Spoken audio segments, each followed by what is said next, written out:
8 और 9 अगस्त की दरमियानी रात कोलकाता की आरजीके मेडिकल कॉलेज में 31 साल की महिला के साथ बर्बर रेप और दर्दनाक हत्या की खबर ने पूरे देश को एक बार फिर झकझोर कर रख दिया।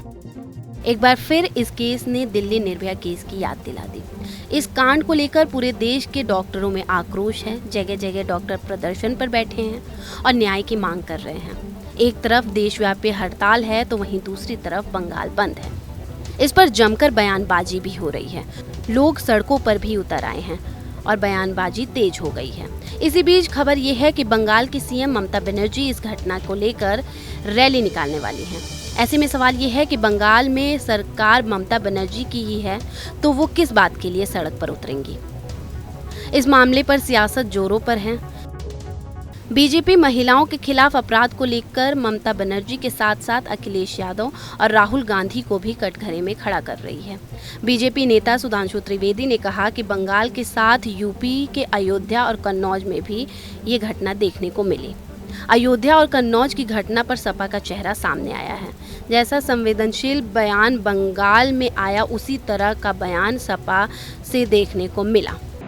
तो मैं आज ये भी पूछना चाहता हूं कि हम उत्तर प्रदेश में हैं तो यहीं से प्रियंका गांधी जी ने नारा दिया था, लड़की हूं लड़ सकती हूं। आज लड़कियों के साथ अयोध्या कन्नौज से लेकर कोलकाता तक जो हो रहा है उसके ऊपर आपके मुंह में दही क्यों जमा हुआ है। हम पूछना चाहते हैं सोनिया गांधी जी से और राहुल गांधी जी से, जो अब यूपी के 2 लड़कों में बड़के वाले लड़के हो गए हैं, उनसे हम ये पूछना चाहते हैं कि आपकी मोहब्बत की दुकान में ये क्या सिर्फ अपराधी, भ्रष्टाचारी और बलात्कारी सामान ही उपलब्ध है।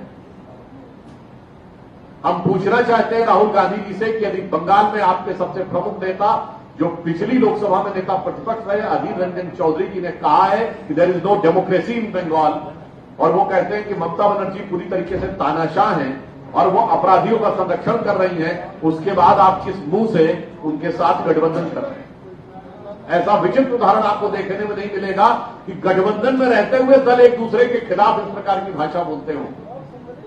तो इसलिए हम इंडी गठबंधन के समस्त रचनाकारों से यह भी पूछना चाहते हैं और हम ये कहना चाहेंगे, ये वही उत्तर प्रदेश है जहां एक दौर में शर्मनाक बयान दिया गया था कि लड़कों से गलती हो जाएगा।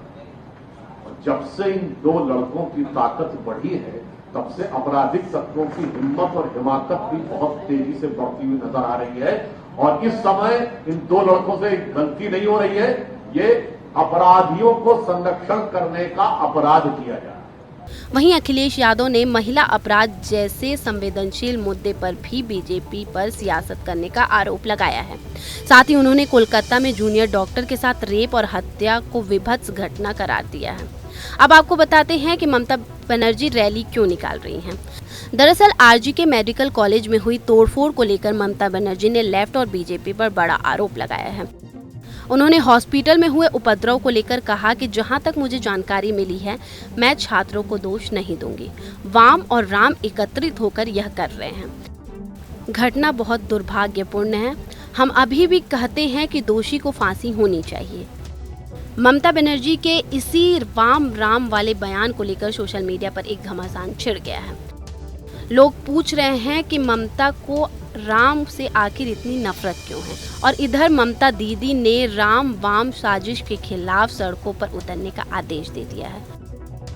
इतना ही नहीं, जैसा कि आपको पता है कि हाईकोर्ट के ऑर्डर के बाद इस मर्डर मिस्ट्री को सुलझाने की जिम्मेदारी सीबीआई को सौंप दी गई है।